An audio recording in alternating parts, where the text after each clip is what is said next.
Welcome to Kontakt Ukrainian TV network. My name is Anastasія Ромашко, and today we'll have a discussion with the Red Cross representatives. So, after their lecture at Speakers Corner Pavilion, created and managed by Ulyana Hlinchak at 29th Bloor West Village, Toronto Ukrainian Festival. And we will start with Askar. He's one of the representatives, and we'll have a couple questions for him. So, I would like to start with the question. So, what is the most urgent needs What is the most urgent needs the Red Cross is addressing in Ukraine, particularly in healthcare and mental health support? Thank you so much for your question. Вітаємо. Доброго дня.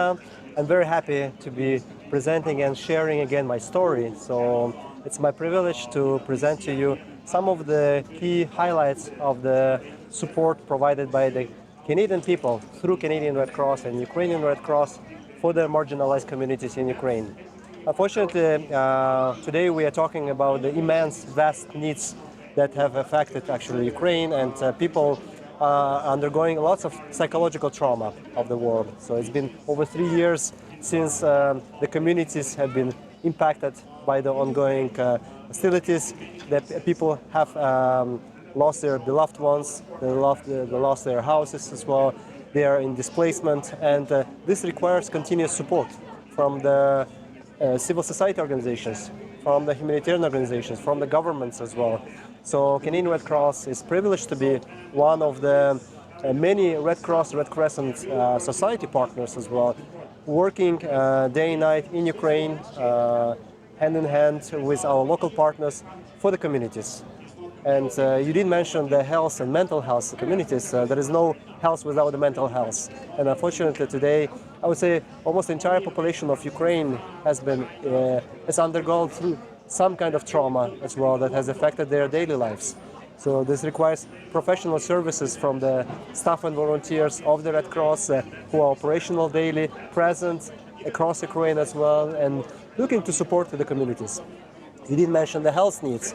So through some of the activities like outreach provided by mobile health units run with support of the Canadian Red Cross, 11 of them are currently operational in Poltava and Cherkasy Oblast as well, helping people in the most remote areas get access to the basic and regular health care.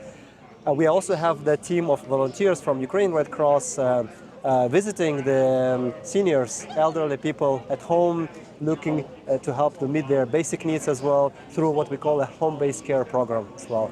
We also organize the seniors in the social activities. So some of the new activities compared to the last year, actually they feature what we call the active aging clubs. And these are the social activities, the groups where people can meet together, share their stories, and be engaged in the meaningful activities.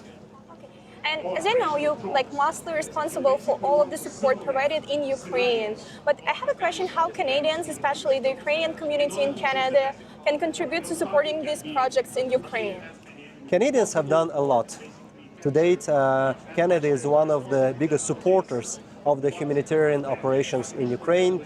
Thanks to the generosity of Canadian people, we've been able to raise a significant amount of funding, public funding. So it's ordinary people like you and me who have donated, and rest assured that every single dollar that has been donated goes to the communities we serve as well. So this support continues.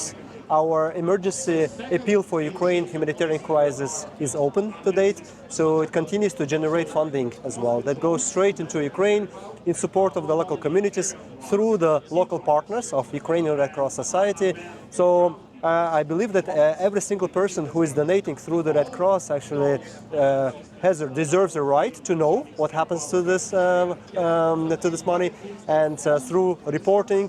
The information is publicly known. It's available on our website as well. We do publish regularly our progress reports. We actually try to share the impact stories and the life-changing experiences made actually on the ordinary lives of people that we serve thanks to the donations that we receive from Canada. So it can be also through volunteering. We have thousands of volunteers all across Canada as well supporting Canadian Red Cross in the operations both domestically in Canada but also internationally, specifically in Ukraine.